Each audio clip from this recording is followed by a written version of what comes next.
नमस्ते। आज हम एक अहम मुद्दे पर बात कर रहे हैं। हमने दिल्ली में जामा मस्जिद के पास कुछ लोगों से बात की, जानना चाहा कि ये जो इजराइल और ईरान के बीच तनाव चल रहा है, उस पर आम लोगों की क्या राय है। तो जो भी हम आज डिस्कस करेंगे वो सीधे वहीं की बातचीत पर आधारित है। हाँ, ये जानना बहुत जरूरी है कि जमीनी स्तर पर लोग क्या सोच रहे हैं। बिल्कुल। तो हमारा मकसद यही समझना है कि ये जो अंतर्राष्ट्रीय संघर्ष है, भले ही हजारों मील दूर हो, यहाँ भारत में खासकर उस इलाके में इसे कैसे देख रहे हैं, क्या सोच रहे हैं। तो चलिए देखते हैं क्या निकल कर आया। एक चीज जो काफी लोगों ने कही वो ये थी कि भारत को ना इसमें दखल देना चाहिए। अच्छा, किस तरह का दखल? लड़ाई में? नहीं, शांति दूत बनकर, मतलब मध्यस्थता करे, सुलह करवाए। ये दिलचस्प लगा मुझे। हाँ, ये वाकई दिलचस्प है। और ऐसा नहीं कि सिर्फ एक दो लोगों ने कहा हो, कई लोगों में ये भावना थी कि भारत को कोशिश करनी चाहिए तनाव कम करने की। लेकिन यहीं पर एक दूसरा पहलू भी है। जहाँ कुछ लोग शांति की बात कर रहे थे, वहीं एक बड़ा तबका, मतलब साफ तौर पर ईरान और फिलिस्तीन के साथ खड़ा दिख रहा था।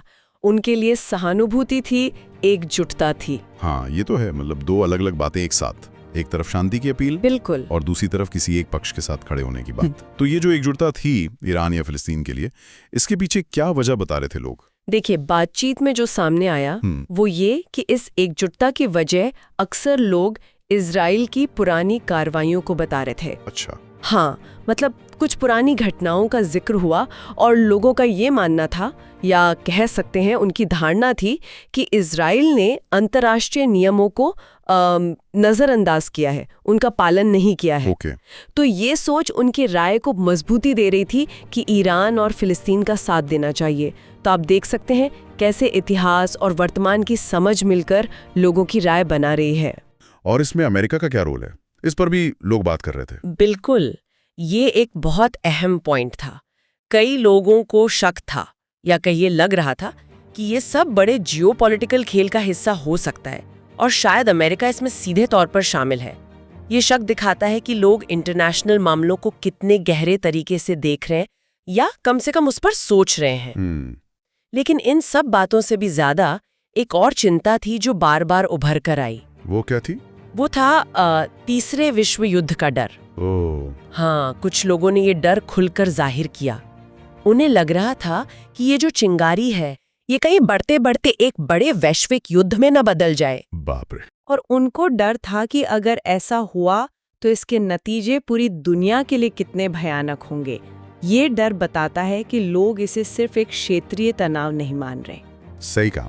तो मतलब कुल मिलाकर दिल्ली की उन गलियों में इस मुद्दे पर बहुत मिलीजुली भावनाएं हैं, गहरी चिंताएं हैं। कहीं शांति की उम्मीद है, कहीं किसी पक्ष के साथ सहानुभूति, अमेरिका पर सवाल, और सबसे बढ़कर एक बड़े टकराव का डर। बिल्कुल सही।